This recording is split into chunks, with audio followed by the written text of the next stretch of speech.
Hello everyone. ఈ video లెక్చర్లో మనం పాలంకీన్ బేరర్స్ అనే పోయం యొక్క సమరీని అయితే చూడబోతున్నాం. ఈ పోయంని రాసినటువంటి రైటరు సరోజిని నాయుడు.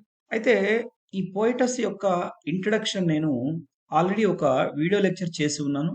ఆ వీడియో లింక్ని నేను ఈ వీడియో కింద డిస్క్రిప్షన్లో అయితే ఇస్తాను. ఈ పోయంకి సంబంధించిన లైన్ బై లైన్ ఎక్స్ప్లెనేషన్ కూడా నేను ఇవ్వడం జరిగింది. మరి మీరు పోయటిక్స్కి సంబంధించిన ఇన్ఫర్మేషన్ కావాలన్నా, అలాగే పోయం టెక్స్ట్ యొక్క లైన్ బై లైన్ ఎక్స్ప్లెనేషన్ కావాలన్నా మీరు ఆ వీడియోని చూసి ఐడియా తెచ్చుకోవచ్చు. మరి సమరీ కోసం అయితే ఇది మనకు హెల్ప్ అవుతుంది. చూడండి, the poem is about an old Indian tradition where a newly married women is carried in a palanquin to her new home. ఈ పోయం దేని గురించి రాయబడింది అంటే ఓల్డ్ ఇండియన్ ట్రెడిషన్ ని దృష్టిలో ఉంచుకొని రాయబడినటువంటి పోయం. ఏంటి ఆ ఓల్డ్ ఇండియన్ ట్రెడిషన్ అంటే, కొత్తగా పెళ్ళైనటువంటి నవవధువుని వాళ్ళ హస్బెండ్ హోమ్ కి తీసుకెళ్లి దిగబెట్టాలి. అయితే ఆ దిగబెట్టేటువంటి ప్రాసెస్ లో ఎలా ఉండబోతుంది అనేది ఈ పోయం మనకు చెప్పబోతోంది. The job of carrying a palanquin was considered to be a privilege.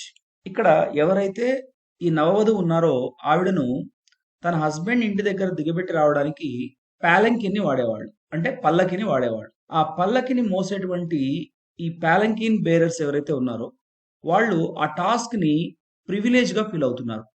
So మరి ఈ పోయం ఏదైతే ఉందో ఈ పాలంకీన్ బేరర్స్ యొక్క పర్స్పెక్టివ్ లో అయితే రాయడం జరిగింది. మరి చూద్దాం ఓవరాల్ గా పోయం యొక్క సమరీ ఏంటి అనేది ఇక్కడ డీటెయిల్ గా మనం తెలుసుకుందాం.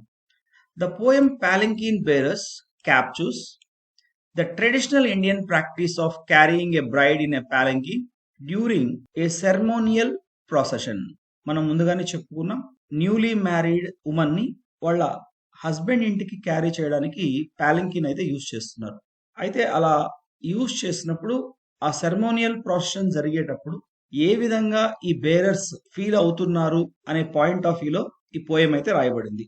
The palanquin bearers who carry the woman on their shoulders express their feelings and perspective in a rhythmic song like manner. ఇందాకనే చెప్పుకున్నాం, ఇది పాలంకిన్ బేరర్స్ ఫీలింగ్స్ ని ఎక్స్ప్రెస్ చేసేటువంటి పోయం అని.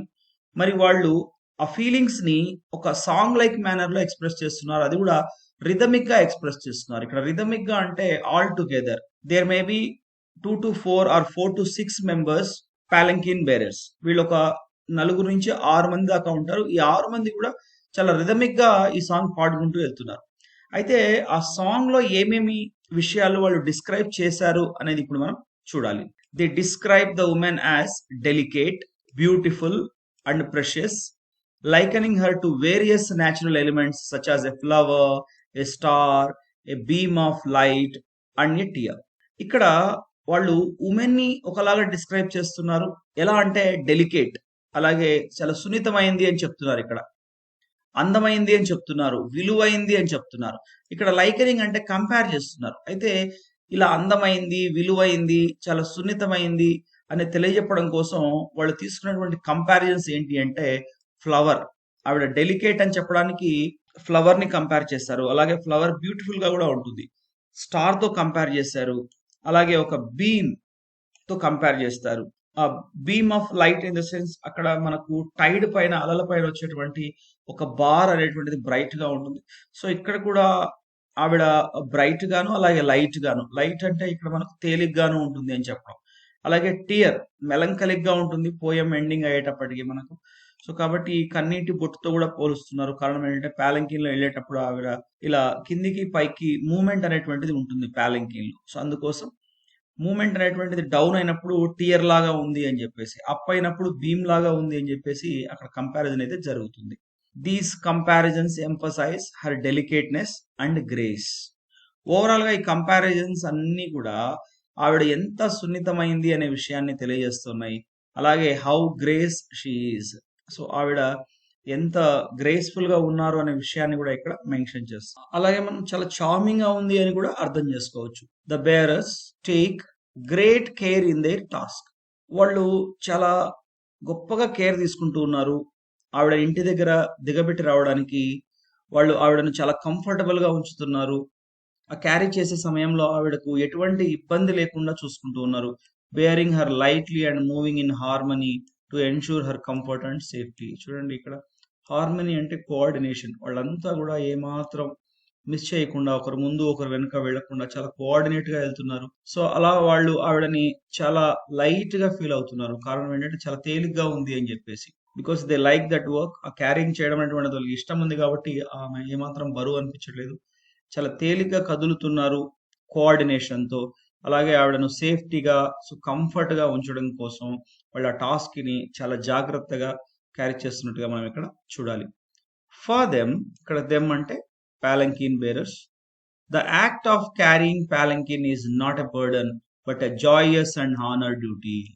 నేను ఇందాక చెప్పాను ఇష్టంతో చేసేటువంటి పని కాబట్టి వాళ్ళు బర్డన్ గా ఫీల్ అవ్వట్లేదు. ఆ palanquin ని క్యారీ చేయడం అనేటువంటిది చాలా సంతోషంగా జాయస్ గా అలాగే ఆనర్ డ్యూటీగా అది ఒక గౌరవప్రదమైనటువంటి డ్యూటీగా వాళ్ళు భావిస్తూ ఉన్నారు.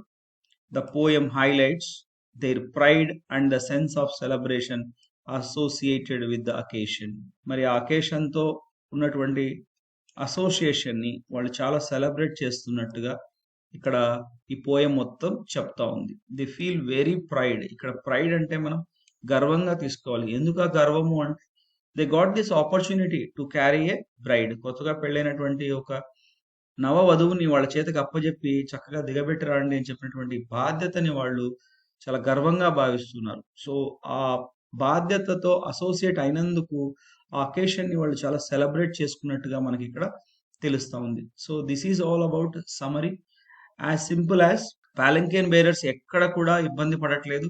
ఆ టాస్క్ వాళ్ళకి చాలా ఇష్టమైనటువంటిది. వాళ్ళు చాలా ప్రివిలేజ్ గా ఫీల్ అవుతున్నారు. సో అయితే ఆ ప్రాసెస్ లో వాళ్ళు ఆ వధువుని ఇలా డిస్క్రైబ్ చేసుకుంటూ వచ్చారు. సున్నితమైందని, అందమైందని, విలువైందని.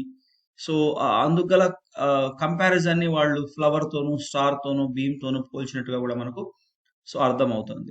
So hope you understand. ఇది మీకు ఖచ్చితంగా హెల్ప్ అవుతుంది.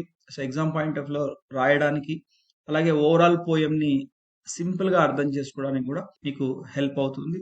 ఇది మీకు హెల్ప్ అయినట్లయితే, అర్థమైనట్లయితే please subscribe my channel, like చేయండి. అలాగే మీ వాల్యుబుల్ ఫీడ్బ్యాక్ ని కమెంట్ రూపంలో తెలియచేయండి. Thanks for watching.